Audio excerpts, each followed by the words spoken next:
खरं पाहता आपण जे बाहेर पाहिलं किंवा आपण जे पॉम्पलेट पाहिलं त्याच्यावरती विषय असा होता की चला एक शिवबाग पेरणी संस्कारक्षम विचारांची.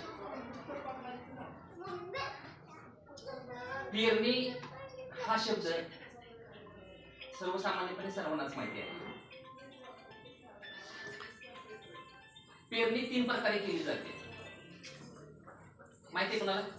शेतकरी वर्ग खास करून ह्या भागामध्ये टोकन पद्धतीने पेरणी होते. एक अशी फेरी असते जी आपण असं पेरतो असं. टोकन म्हणजे एक ठराविक अंतरानं बी पेरणं. आणि आमच्याकडे कोकण भागामध्ये एक पद्धत असते त्याला लागण म्हणतात. प्रत्येकाची वेगळी पद्धत. पण ती पेरणी केल्यानंतर आपल्याला एक खुरपणी करावी लागते. जे आपण पेरतो ते चांगलं उगवण्याकरता त्याला खत पाणी वगैरे घालावं लागतं. ते नाही घातलं, त्याची निगा नाही राखली तर ते बीज ज्या वेळेला अंकुरतं, अंकुरून तोडत त्याच्यामध्ये ज्या वेळेला जीव निर्मिती होते त्यानंतर ते कोमेजतं. बरोबर ना? मग हे जर आपण आपल्या पिकांच्यासाठी इतकी काळजी घेत असतो तर तितकी काळजी आपण आपल्या मुलांच्या करता घेतो का? आणि जरी घेत असलो तर ती योग्य प्रकारे घेतो का? मग त्यातले प्रकार कोणते? आपण स्वतः आई म्हणून त्याच्यासाठी किती कारणीभूत किंवा किती कार्यक्षम आहोत अशा बरेच असा विषय आहे.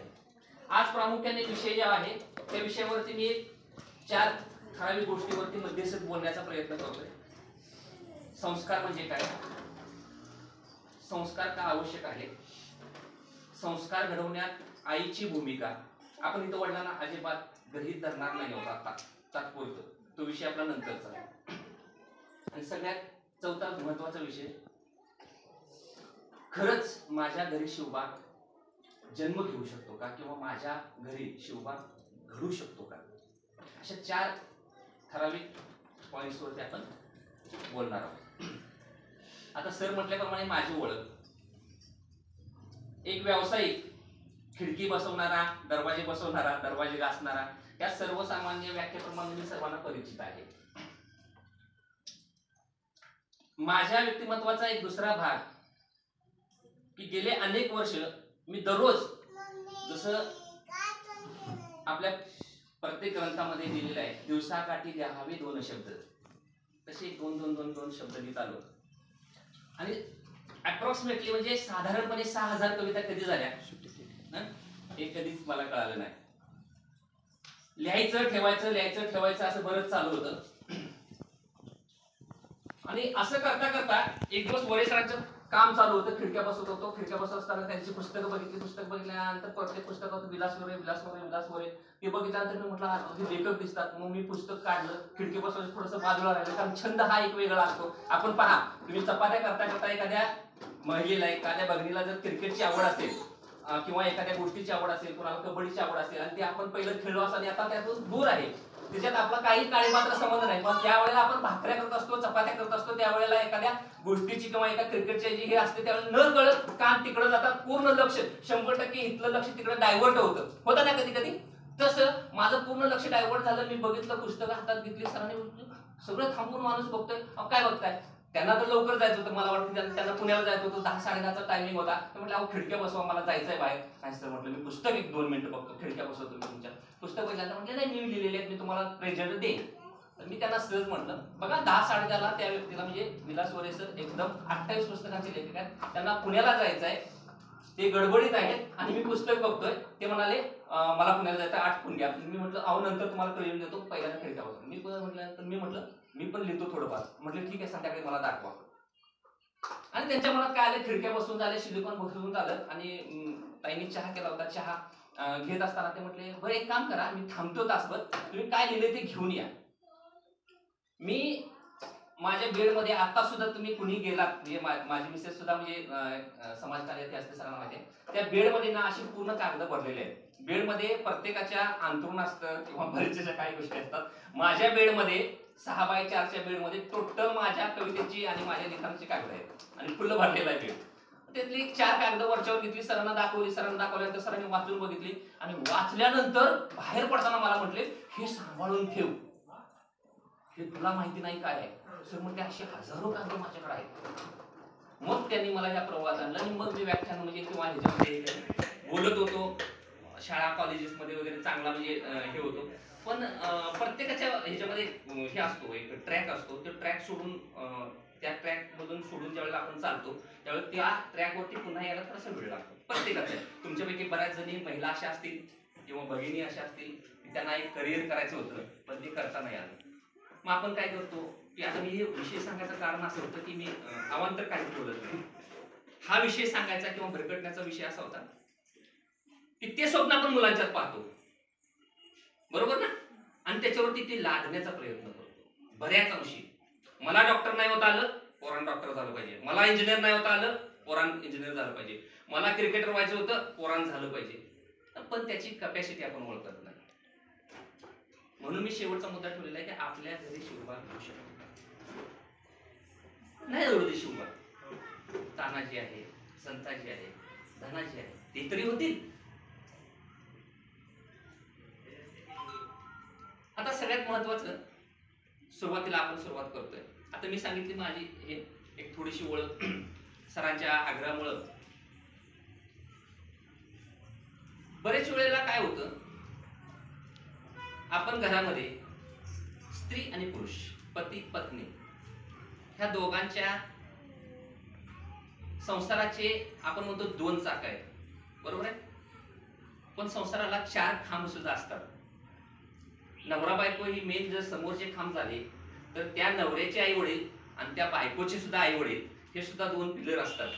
त्यांना आपण गृहीत धरत नाही आणि बरेच वेळेला तिथंच आपण चुकत जातो. संस्काराची फळी तिथंच तुटत जाते. आता पहिला मुद्दा माझा, संस्कार म्हणजे काय. संस्कार बोलायला एकदम साधा सिंपल शब्द आहे.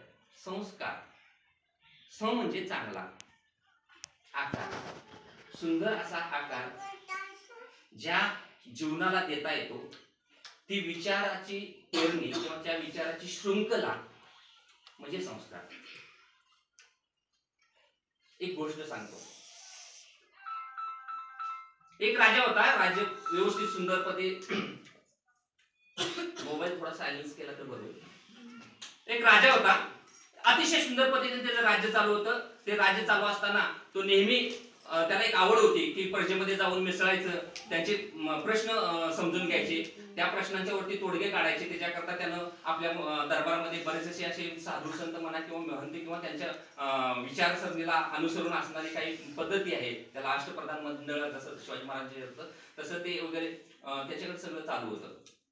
एक दिवस तो राजा असा फिरायला निघाला.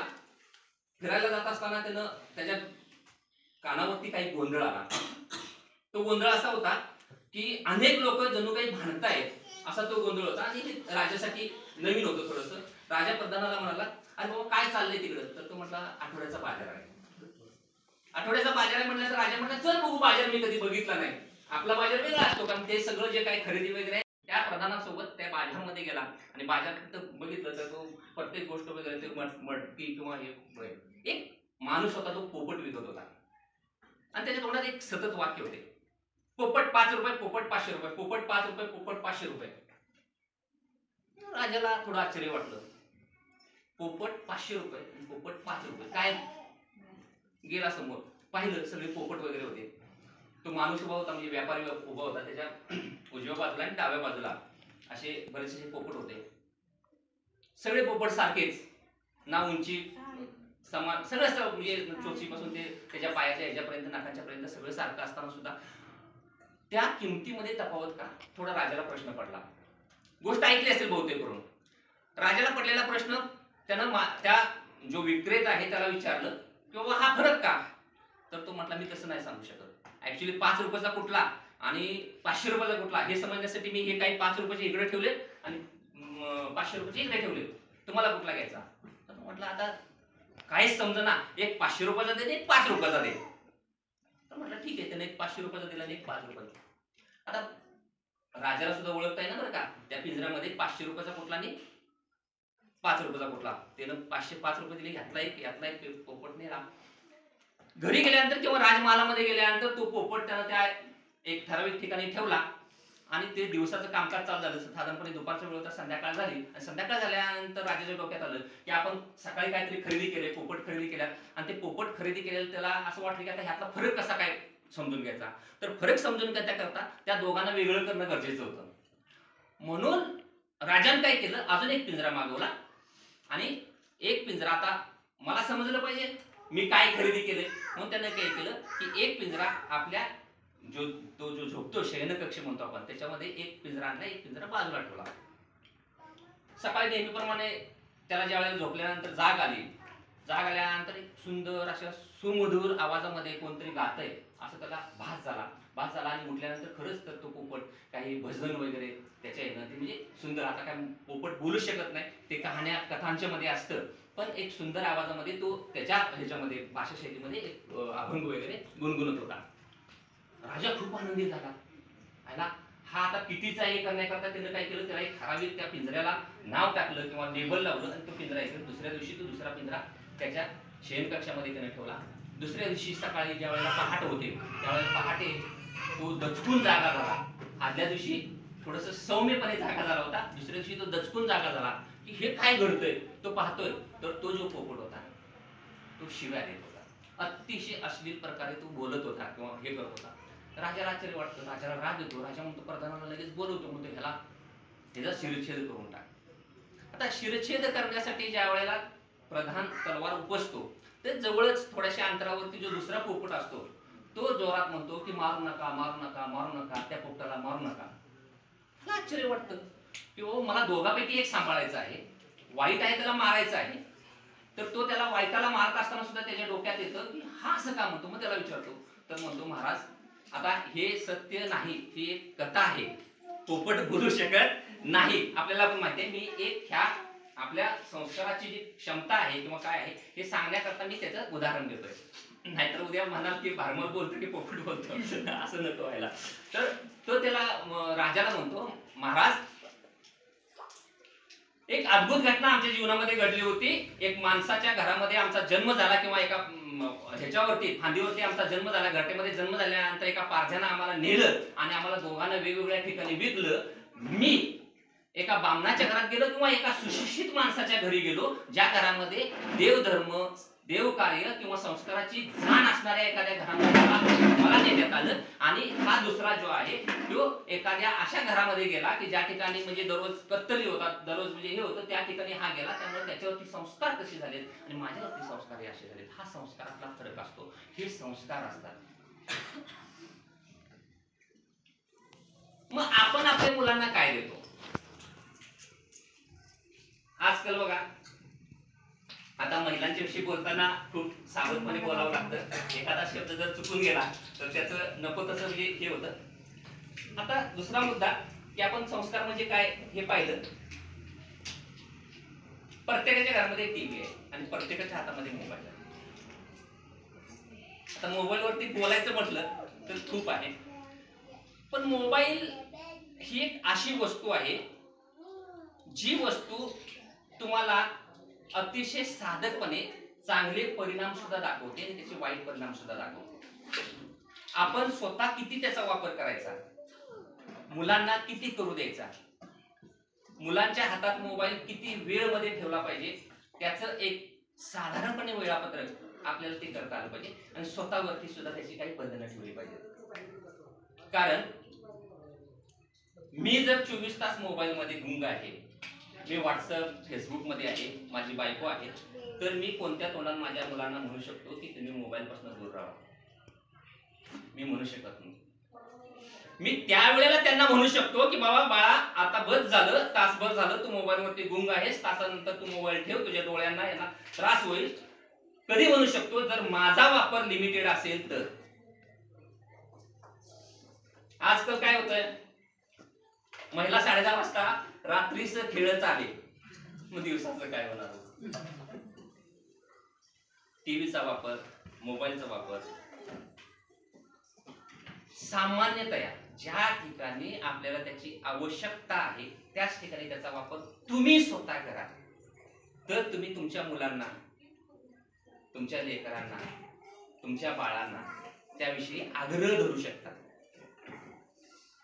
संस्काराचा हा पहिला पाया आहे ताईसाहेब. कारण तुम्ही कितीही मुलांना सांगितलं की बाळा हे वाईट आहे, बाळा हे करू नको, आणि तुम्ही जर ते करत असाल तर त्या बाळावरती परिणाम शून्य होणार आहे. आणि एक आपण म्हणतो माहितीये का, निर्लज्जम सदा सुखी.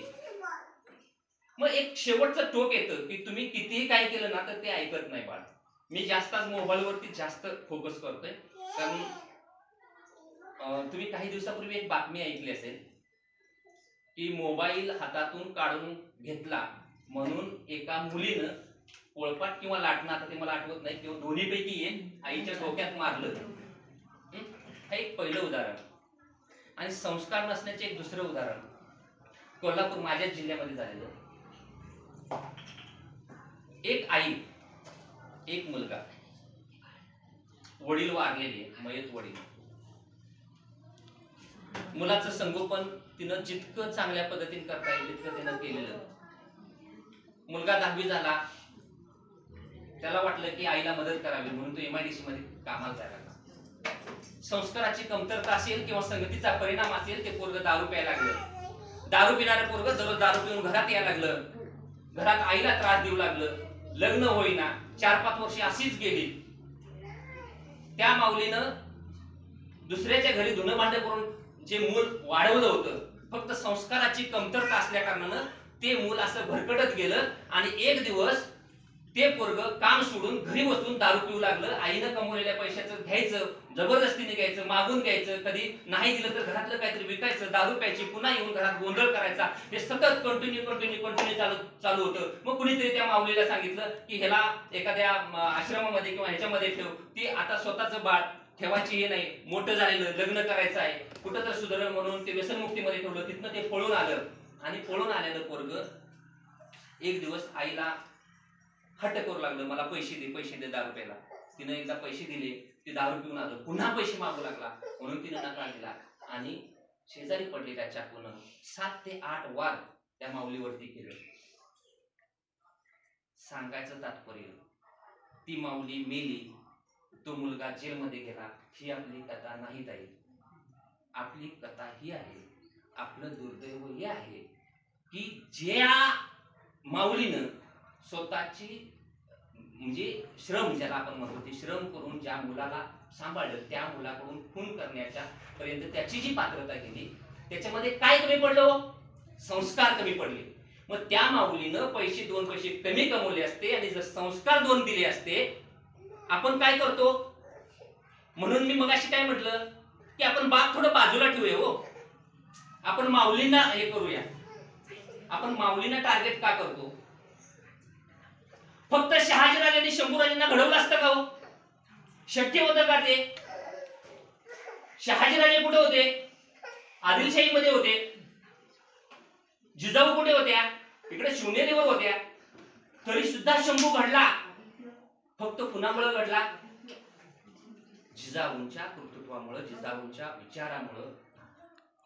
त्यामुळे म्हणावं वाटतं की ज्या शहाजी राजांच्या डोक्यामध्ये स्वातंत्र्याचं बंड निर्माण झालं, त्या बंडाचे बीज घेऊन ज्या जिजाऊंनी स्वातंत्र्याचं, स्वराज्याचं बीज मनात पेरलं, ते बीज मनातलं जागृत स्वरूपामध्ये रोपटं ज्या शिवबानं तोरण बांधलं तोरणा गडावरती, आणि ते स्वातंत्र्य, ते स्वराज्य ज्यांनी उभा केलं आणि त्याच्यानंतर ते अंगाखांद्यावर पेरले ते संभाजीराजे, असे शूर वीर आपल्या घरामध्ये का जन्माला येऊ शकत नाही?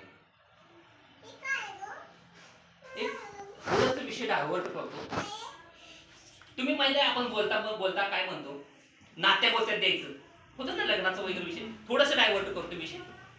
बाई माहिती आहे, म्हणजे सरासरी महिलांना हा विषय माहिती आहे, कारण महिलांच्या ह्याच्याशिवाय लग्नाचं पान हलत नाही म्हणतात, आणि ते सत्य आहे. नाती गोती म्हणतो माहिती आहे आपण. नाती म्हणजे काय की एकमेकाशी होणारं रिलेशन. आणि गोती म्हणजे काय माहिती तुम्हाला? नसेल माहिती आहे ताई तुम्हाला? गोती म्हणजे गोत्र. प्रत्येक जण लग्न सुरू असताना एक गोत्र काढतो. ते गोत्र आपल्या वैशिष्ट्यपूर्ण जे आपली जी काय हिची शृंखला आहे, ऋषीमुनींची शृंखला आहे, त्याच्याशी जोडलं जातं माहिती आहे. मग अशा ऋषीमुनींच्या रक्तातून, त्यांच्या बीजातून आपली निर्मिती झालेली आहे. आणि जर आपल्या याच्यामध्ये असे षंड विचाराने षंड असणारे जर मूल जन्माला येत असेल तर हे दुर्दैव त्या मुलाचं नाहीये, तर आपल्या संस्कारक्षम किंवा संसाराच्या पेरणीमधली जी आपली कमतरता आहे ती त्याचं कारण आहे.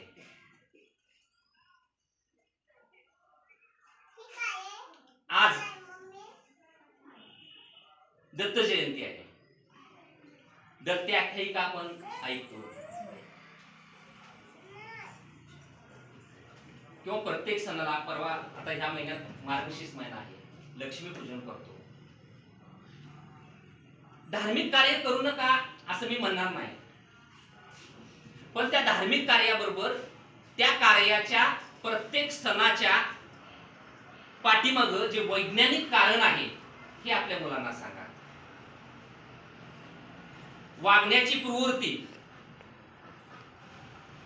आणि त्याची फलनिष्पत्ती काय असू शकते हे मुलांच्या मनावर बिंबवा. जाता येता उठता बसता मुलानं मुलीनं कसं वागावं हे टोकण्यापेक्षा कसं वागू नये आणि कसं वागलं तर त्याची फलनिष्पत्ती काय होते ह्याच्यावरती विचार करा, हे समजून सांगा. बरेच वेळेला मुलांच्याकडे काय असं करू नको तसं करू नको, आपण निगेटिव्ह भावना तयार करतो. असं कर तर ते छान होईल, असं केलंस तर बाळा बघ तुला पटतं का, असं केलंस तर असं अजून चांगलं होईल. ह्या पद्धतीनं त्याच्यावरती एक वेगळं व्याख्यान होऊ शकेल की मुलांचा अभ्यास. मी आता पाडळीच्या शाळेमध्ये मला वाटतं एक 15 दिवसापूर्वी दिवाळीनंतर घेतलं होतं की मुलांचा अभ्यासाचं नियोजन आणि भवितव्याची वाटचाल असं व्याख्यान घेतलं होतं. तर त्या विषयावरती आपण एकदा, माझ्याच गावची शाळा आहे त्यामुळे पुन्हा एकदा आपण त्यावरती, आता आपला विषय थोडा फक्त संस्कारांचा आहे. मी डायव्हर्ट विषय याच्याकरता केला, नातीगोती याच्यापर्यंत का गेलो, तर ज्या संस्कारामध्ये, ज्या विचारांच्या पेरणीमध्ये, ज्या विचारांच्या वटवृक्षाखाली आपण आपली निर्मिती झाली, आपण बसतो, ते आपण पानगळतीसारखं का दूर लोटतो, त्यांना जवळ का करत नाही. ह्याचं कारण मुख्य आहे की तुम्ही तुमच्या मनावरती किंवा तुमच्या मनपटलावरती ओढलेलं पांघरून. प्रत्येकाला एक नैराश्य आणि पैसे कमवणे हा एकमेव मार्ग म्हणजे जीवन हे वाटत गेल्यामुळं, किंवा माझा मुलगा कसा चांगल्यात चांगल्या नोकरीला लागेल हे एवढंच आपण जास्त टार्गेट ठेवतो की त्याला टक्केवारी 10वीला किती पडेल, 12वीला किती पडेल, तो सीईटीला नीटला कसा चमकेल आणि तो चमकल्यानंतर मग चांगल्या इन्स्टिट्यूटमध्ये त्याचं ऍडमिशन कसं होईल. आता बरेच वेळेला मोठमोठ्या संस्थांच्या मध्ये भरमसाठ फी भरून, कंटाळले नात ना, भरमसाठ फी भरून विद्यार्थी शिकतात आणि शेवटी काही विद्यार्थ्यांनी आत्महत्या केलेली सुद्धा उदाहरणं आपण पाहतोय की नाही. त्याला ते जड जातं आणि हा जड जाणे म्हणजेच आपण त्याच्यावरती लादलेलं असू शकत नाही का, हा एकदा आपण स्वतःला प्रश्न, की त्याला त्याची वाटचाल करताना तो भले शिपाई होऊ देत, पण तो असा शिपाई होऊ देत की जो देशासाठी वेळेला आपली जान कुर्बान करू शकेल. असं भले तो शाळेतला शिपाई असू देत, पण त्याच्या इथं त्याच्या काळजामध्ये ती भावना पाहिजे की रस्त्यात चाललेली माऊली ही माझी भगिनी आहे आणि देश हा सर्वस्व माझ्यासाठी. ही भावना आज मी बरेच वेळेला पाहतो आपल्या ह्या, म्हणजे कधी कधी का डायव्हर्ट व्हायला लागतं की विषय समजावं म्हणून आपण या रस्त्याने जाताना बरेच वेळेला तर कचऱ्याचं वगैरे आपण जो ढीक पाहतो. देश ही भावना जोपर्यंत तुम्ही किंवा आम्ही आपल्या हृदयामध्ये रुजवत नाही तोपर्यंत आपण ते मुलांना सांगू शकत नाही. आणि मुलांना सांगितलेली भावना त्यांच्यात रुजवण्यासाठी आपण त्याच्यावरती आपल्या विचारांच्या वरती जोपर्यंत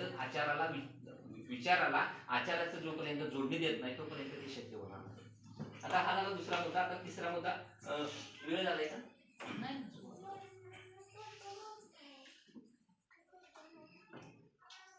कंटाळा असला तर माझी एक गझल आहे पैसा म्हणून, ती घेतो म्हणजे तुम्हाला थोडस बरं वाटेल.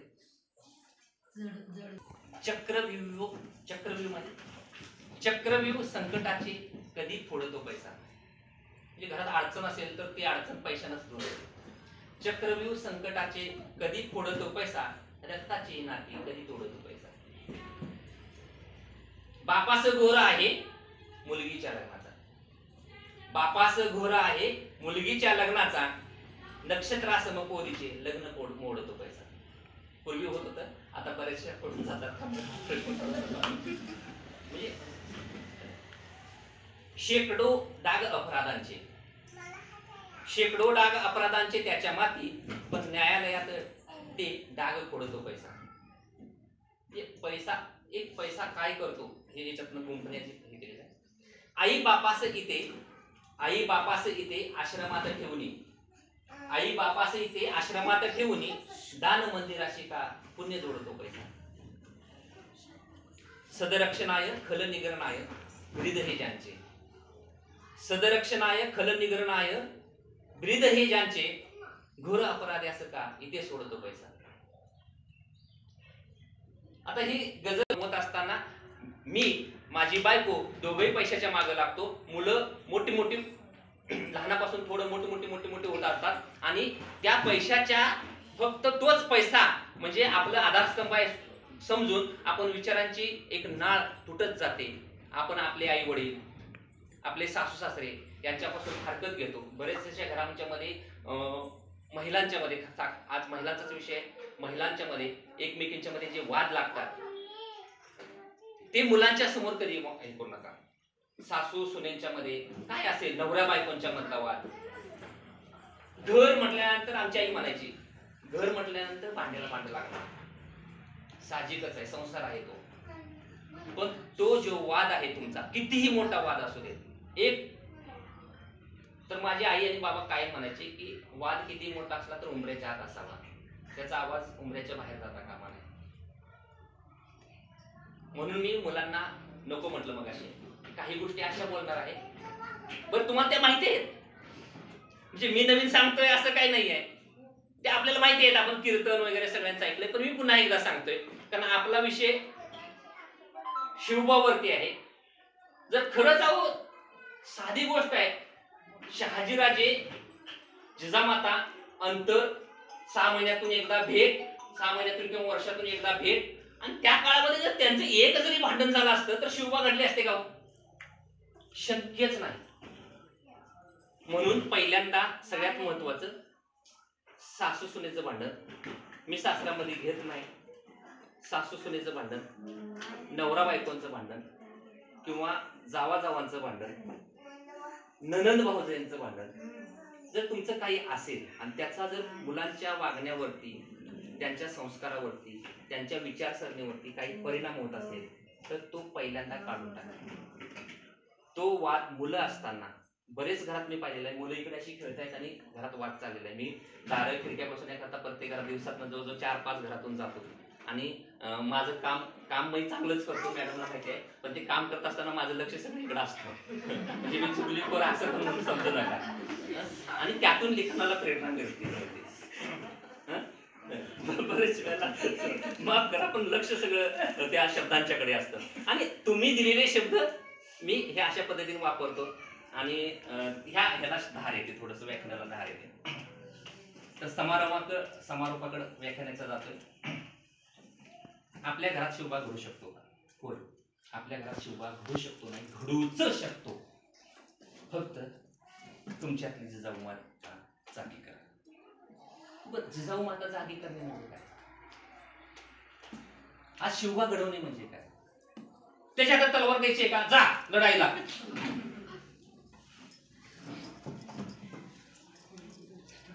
काय आपल्या हातात तलवार घ्यायची आहे? चला जिजाऊ जागे. आपण काय करायचं आहे की आपल्या मुलांच्या मध्ये जितके संस्कार चांगल्या पद्धतीने रुजवता येतील, आता मी सुरुवातीला सांगितलं संस्कार म्हणजे काय हे सांगितलेले, आता पुन्हा सांगायची गरज नाही. जितके चांगले संस्कार रुजवता येतील तितके ते रुजवणे, स्वतःच्या वर्तनामध्ये, स्वतःच्या वागण्यामध्ये आवश्यक बदल करून घेणे, जे मुलांच्या, जे कुटुंबाच्या, जे समाजाच्या हिताचे आहेत विचाराच्या, ते आपण आत्मसात करणे. आणि खरं सांगू का, माय माऊली म्हणजे दुर्गा मातेची मूर्ती आहे हो. मला हा विषय मांडायची गरज नाही भासली पाहिजे, पण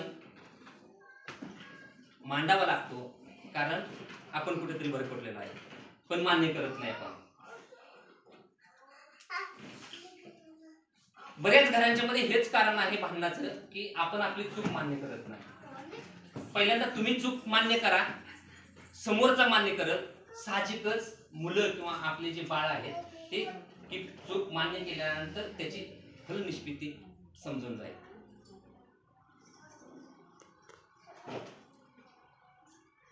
आता चूक मान्य करणे ह्याच्यात पण दोन प्रकार असतात बरं का.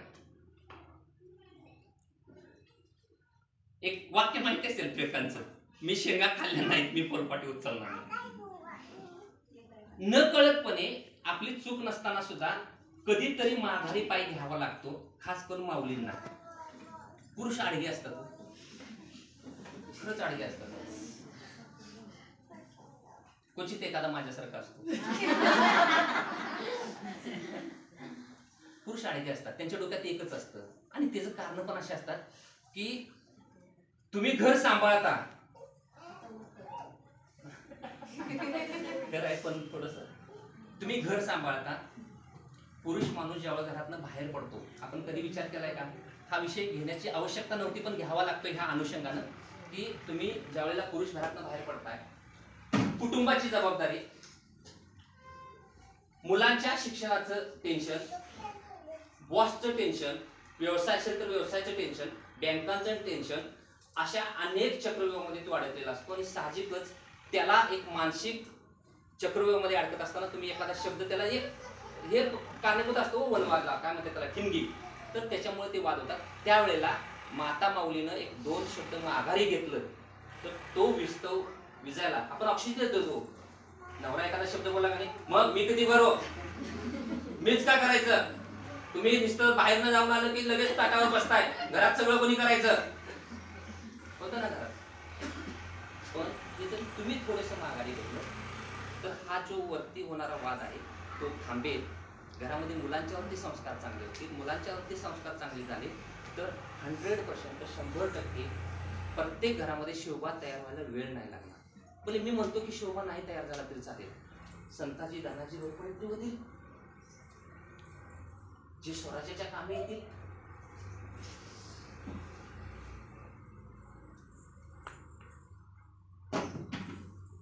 संस्कार म्हणजे काय यापासून सुरुवात झालेला आहे की आपल्या घरात शोभा घडू शकतो का इथपर्यंत येऊन आपण थांबतोय.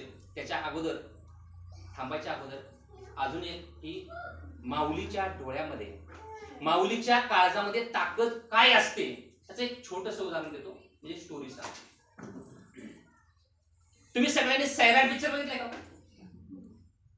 कोण आहे का याच्यामध्ये की सैराट पिक्चर बघितला नाही? वर्षा, आर्ची, माहिती आहे ना? बर, तो पिक्चर तुम्ही बघितला, त्याचा डायरेक्टर कोण हो माहिती आहे कोणा? नागराज मंजुळे. आता नागराज मंजुळेचं जवळजवळ सगळ्यांच्या तोंडात नाव आहे, सगळ्यांचा, पण त्याचा एक चुलत भाऊ आहे बालाजी मंजुळे. कोणाला आठवतंय? माहिती आहे तुम्हाला? बालाजी मंजुळे 2012 सालचे IPS टॉपेस्ट, ज्यानं सैराट लिहिला किंवा दिग्दर्शित केला तो प्रत्येकाच्या ओटावरती आहे. ज्यानं महाराष्ट्रात नव्हे तर भारतामध्ये टॉप लिस्ट मध्ये जो मुलगा आला बालाजी मंजुळे, त्याचं नाव कुणाला माहित नाही. हे दुर्दैव आहे का सांगा. आता बालाजीची एक गोष्ट सांगतो. बालाजी 3-4 वर्षाचा होता. करमाळा ते बीड ह्या रस्त्यावरती रस्त्याचं काम चालू होतं. ऍक्च्युली मंजुळे कुटुंब हे रस्त्याला काम करणारं कुटुंब बरं का, रस्त्याला जे दगड फोडायचं काम, पाथरवट कुटुंब ते. ती माऊली आणि तिचा नवरा दोघ जण त्या रस्त्यावरती काम करत होते. बालाजी 3 वर्षाचा होता. त्या याच्यामध्ये जे पाळणा असतो, आतापर्यंत ऐकलेलं अजिबात ऐकलं नाही, डोक्यात नाही घेतलं तर चालेल, पण ही गोष्ट मात्र अतिशय प्रामाणिकपणे ऐका. की एक विचार, डोळ्यामधले अश्रू आणि काळजातली धडकन मुलाला कशी घडवू शकते. पातळवटांचं काम चालू आहे, रस्त्यावर दगड फोडते, माईक दगड फोडते, मग तो तिचा नवरा मोठी मोठी दगड घेऊन येतो, ती फोडते, तो दगड घेऊन येतो, कार्यक्रम चालू आहे. मूल त्या पाळण्यात झोपलेला आहे. पाळणा म्हणजे काय, पाळणा नव्हे, ते झोपड्या टाईप मध्ये ते हे असं झोळी, त्या झोळीमध्ये बसलेला आहे, झोपलेला आहे. 3-3.5 वर्षाचं बाळ. तिथनं ते बाळ काय करतं की दुपारच्या वेळेला भाकरी खायच्या वेळेला भूक लागली असं ते बाळ रडतं. आई जाते, दूध पाजते, दूध पाजल्यानंतर मुलाला त्या झोळीत न टाकता ती तिथं झाडाखाली बसवते, येते, पुन्हा दगड फोडायला चालू करते आणि अचानक ते बाळ त्या रस्त्याचं काम चालू असताना अचानक ते फडक कधी येतं तिला कळत नाही. असा हातोडा बसतो दगडावरती, त्यातली कपची तुटते आणि त्या बाळाच्या डोळ्यात लागते. बाळ रक्तबंबाळ होतं. रक्तबंबाळ झालेलं बाळ ती दोघं नवरा बायको कडेवरती घेतात, पळत पळत बीडला जातात. बीडला डॉक्टर तो चेक करतो. चेक केल्यानं त्याच्या लक्षात येतं की आतमध्ये बुबळाच्या आतमध्ये ती कपची गेलेली आहे. त्या बाळाची कपची जर काढायची असेल तर पुण्याच्या हॉस्पिटलमध्ये त्याला दाखल करावं लागेल आणि ते दाखल करण्यासाठी त्यावेळेला 30,000 रुपये खर्च असतो. आणि त्या माऊलींना सांगतात येतं की तुला 30,000 रुपये असले तर तुला ऍडमिट करून घेतो. ती माऊली म्हणते रस्त्याला काम करणारे लोक आम्ही 30,000 रुपये त्या स्वस्तांच्या काळात कुठून आणायचे. दोघं माघारी येतात, झोपडीमध्ये राहतात. ते बाळ त्या औषधोपचाराविना ते आंधळ होतं बाळ.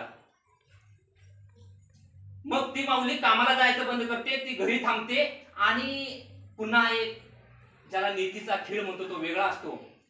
एक 4-6 महिन्यामध्ये एक आजार होतो आणि त्याचा बाप म्हणजे बालाजीचा बाप, त्या बालाजीच्या आईचा नवरा, तो त्या आजारपणामध्ये दगावला जातो. बघा कशी नीती खेळ खेळते. तो दगावला गेल्यानंतर आता करायचं काय, उपाशी कुठं करायचं, भीक मागायची का. आणि खरंच भीक मागायची वेळ आलेली असताना ती माऊली म्हणते की आता कामाला गेलं पाहिजे. बाकीच्या बायका म्हणतात तू तरी जा रस्त्याला दगड फोडायला, मी गेलो तर ह्या बाळाचा दुसरा डोळा गेला तर एक भीती असते, त्या बाळाचा दुसरा डोळा गेला तर काय करायचं. अगं पण असा पण नाही, तो असा पण आंधळा झालाय, तू कामाला जा तर त्याचं पोट भरत, तुझं पोट भरत. मग कोणतरी म्हणतं की नाही मला बाळ सोडून जाता येत नाही. ती भीक मागायला चालू करते, कडेवर बाळ घेते, 3 दिवस भीक मागते. 3 दिवसानंतर एक जण काहीतरी म्हणतं की तुझं आयुष्य भीक मागण्यात गेलं तर बाळाचंही आयुष्य भीक मागण्यात जाईल. बघा ना विचाराची पेरणी कशी अचानक होते. तुझं आयुष्य जर भीक मागण्यात गेलं तर बाळ ही भीक मागायला लागल. एक काम कर, ते आता एक बालवाडी म्हणून आले. ती म्हणते आता आले सगळीकडे. त्यावेळेला बालवाडी म्हणून आले, 3 वर्षाची मुलं घेतात, ती सांभाळतात, खाणं पिणं सगळं तिथं होतंय. त्या मुलाला त्या बालवाडीत घाल आणि तू कामाला जा. तो विचार त्या माऊलीला पटतो. पटणं पण खूप महत्वाचं असतं बरं का, नाहीतर फुकट मिळते म्हणून ती भीक मागितली असते तिनं. मग बालाजी मंजुळे घडला असता का. बघा एखादी गोष्ट पटणे सुद्धा खूप महत्वाचं असतं. तिला ते पटतं, ती त्या बाळाला घेते, त्या अंगणवाडीकडे जाते, त्या माऊलीच्या पाया पडते, म्हणते ह्याला सांभाळ, मी संध्याकाळी आले ती घेऊन जातो. ती पण माऊली चांगली असते आणि खरंच अंगणवाडी सेविका खूप चांगल्या असतात. कारण तुम्ही जे सांभाळू शकत नाही ते सांभाळतात. 8 तासाचे 4 तासाचं काहीतरी दुखणं आहे ते सांभाळत असतात. तर मी खरंच ज्या अंगणवाडी सेविका किंवा अंगणवाडीच्या ताई आहेत ना त्यांच्याकरता मी खरंच आभार मानतो पुन्हा एकदा. कारण मी पाहिलेलं आहे की मुलांना माझं हे बाळ लहान होतं कारण आमचा प्रसंग आला होता मी सुरुवातीला आल्यानंतर, त्यामुळे मला अंगणवाडी ताईंचं खास करून हे वाटतं. तर ती अंगणवाडी त्या मुलाला ठेवते आणि ती जाते दगड फोडायला चालू करते. दगड फोडायला चालू केल्यानंतर ते बाळ हळूहळू अंगणवाडीचं पहिलं जातं, पहिलीचं दुसरीला जातं आणि ते बाळ शिकत असताना ती माऊली त्या याच्यावरती आणि एक दिवस ते रस्ता बदलला. करमाळा बीड मध्ये ऍक्सिडेंट झाला होता. प्रत्येक वेळेला रस्ता बदलला, काम बदललं आणि त्या रस्त्याची तपासणी करण्याकरता एक अधिकारी आलेले असतात. मग हिला माहिती असतं की आपल्यावरती सुपरवायझर आहे, सुपरवायझरच्या वरती कोणतरी बांधकाम विभागाचा अधिकारी आहे, त्याच्यावरती कोणतरी अधिकारी आहे, त्याच्यावरती मात्र चार गाड्या पाठोपाठ येतात. तो अधिकारी उतरतो, ते अधिकारी उतरल्यानंतर सुपरवायझर पळतो, तलाठी पळतो, तिथला तो ग्रामसेवक पळतो, त्याच्या पाठोपाठ तहसीलदार असतो तो पण पळतो. आणि एवढी सगळी घाई बघितल्यानंतर त्या माऊलीला विचार असतो की हा माणूस कोण आहे. आता तो कार्यक्रम होतो, ते रस्त्याची तपासणी वगैरे होतो, ते अधिकारी निघून जातात. ते अधिकारी निघून गेल्यानंतर ती माऊली त्या सुपरवायझर जवळ जाते आणि विचारते, दादा आता जो कोण माणूस आला होता तो कोण होता. तर तो सुपरवायझर म्हणता, माते आई तो जिल्हाधिकारी होता. ती म्हणते जिल्हाधिकारी व्हायला काय बरं करावं लागतं. तो म्हटलं मला तरी काय माहित नाही. कारण मला माहिती असतं मी जिल्हाधिकारी झालो असतो. काय वाईट काय माहित नाही, पण तो जिल्हाधिकारी आहे. दुपारची वेळ असते, भाकरीची सुट्टी होते. भाकरीची सुट्टी झाल्यानंतर पायातल्या चपला न घालता ती माऊली धावत पळत त्या शाळेत जाते. पोरग तिसरीला शिकत असतं, बालाजी मंजुळे तिसरीला शिकत असतो. तिथं पळत पळत जाते, त्या मुलाला मिठी मारते आणि मिठी मारल्यानंतर केसावरनं हात फिरल्यानंतर ती माऊली म्हणते, बाळा तू काही नाही झालंस तरी चालत, फक्त तू जिल्हाधिकारी हो. आणि 2012 मध्ये ते पोरग टॉपेस्ट इन IPS ऑफिसर्स मध्ये त्याचं सिलेक्शन झालं. ज्या वेळेला पत्रकार लोक त्याला भेटायला गेले, त्यावेळेला त्याला विचारण्यात आलं की एका डॉक्टरांनी तुम्ही आंधळे आहात आणि सगळ्यात महत्वाचं अपंगत्वाचा दाखला न लावता, ते प्रामुख्याने सांगावं लागेल कारण आपल्याला कुड्या घेऊन चालायची सवय लागलेली आहे. अपंगाचा दाखला न लावता टॉपेस्ट झालेला माणूस आहे तो. ज्या वेळेला पत्रकारांनी विचारलं की तुम्ही ते सुरुवातीलाच, आणि असं नाही की नंतर मला मार्क पडलेत म्हणजे 99% मार्क पडलेत आणि मग दाखला काढला, असं नाही. सुरुवातीपासून त्या पोरग्यानं दाखला न लावता, अपंगाचा दाखला न लावता सगळं एज्युकेशनचं हे केलं होतं. ते टेबलवरती जाऊन समोर पत्रकारांनी विचारलं की मंजुळे साहेब, बालाजी साहेब, तुम्ही इतकं मोठं झालात, तुम्ही IPS मध्ये टॉपेस्ट घेतलं, तुमचा प्रेरणास्थान कोण? आता पत्रकारांना उत्सुकता, संभाजीराजे म्हणतील, शिवाजीराजे म्हणतील. ते म्हटले माझी प्रेरणा खरं तुम्हाला पाहायची आहे का? ही काच आहे, काच थोडीशी वरती करा. ते काचेच्या तिथला कागद हलवला तर कागदाच्या खाली काचेच्या आतमध्ये त्यांनी आपल्या आईचा फोटो. मला सांगायला याकरता आनंद होतो, एक माऊलीचा शब्द जर बालाजी मंजुळे घडवू शकत असेल तर तुमच्या आमच्या घरामध्ये शिवबा काहू जन्माला येणार नाही? येऊ शकतो. फक्त आणि खरंच फक्त तुमच्यातली जिजाऊ फक्त जागी करा. धन्यवाद.